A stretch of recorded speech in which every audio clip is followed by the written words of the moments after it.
Alors c'est parti, on va découvrir nos premières balises, mais il nous faut un endroit où coder. Il nous faut un éditeur de texte.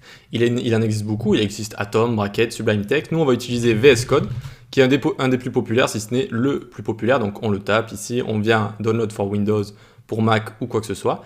Une fois que c'est téléchargé, vous l'installez, c'est vraiment une installation classique. Et on va se créer un premier dossier. Et donc je me retrouve ici sur un bureau vide, clic droit, nouveau dossier, et je vais l'appeler cours front-end.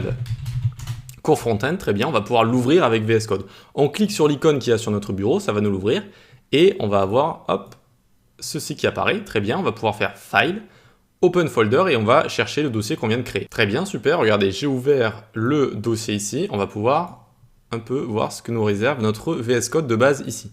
Alors je ne vais pas vous étouffer de tout ce qu'il existe sur VS Code dès le départ, tout vous expliquer, je vais vraiment vous montrer ce qu'il y a de plus important, notamment pour quelqu'un qui débuterait. Donc ici, il nous montre le dossier sur lequel on est, cours front-end, très bien, et on va avoir deux icônes intéressantes à côté qui sont New File et New Folder, d'accord, nouveau fichier, nouveau dossier. On fait un nouveau fichier qu'on va appeler index.html.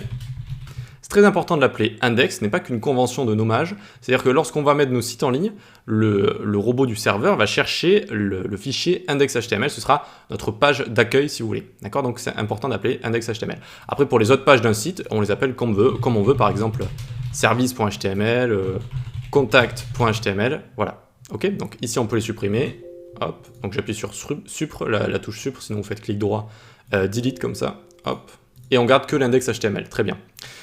Ce que j'ai envie de vous parler ici, on va aller dans File, on va aller dans Autosave ici, d'accord? Donc j'ai cliqué sur Autosave, regardez, si je clique ça l'enlève, si je reclique ça le garde. Qu'est-ce que ça fait Autosave?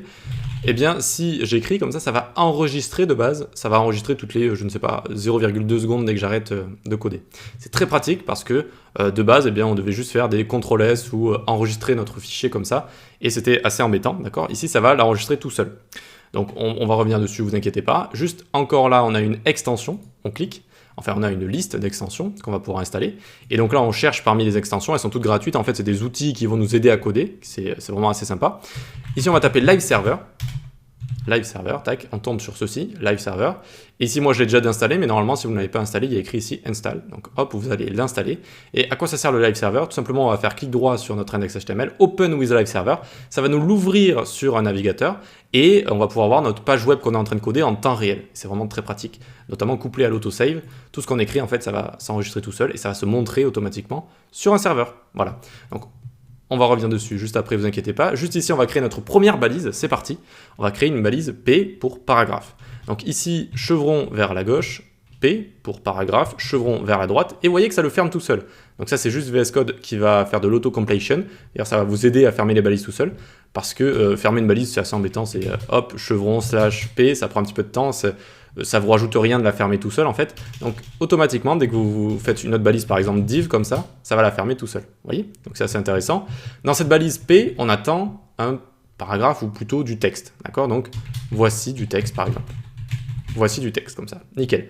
On a créé notre première balise ici. Super, mais on ne peut pas la voir, on ne peut pas encore la voir sur un site. Je vais vous montrer, en fait, on a besoin dans des fichiers HTML d'avoir une structure HTML de base pour pouvoir afficher ce texte, notamment dans un corps, dans un body. Ok?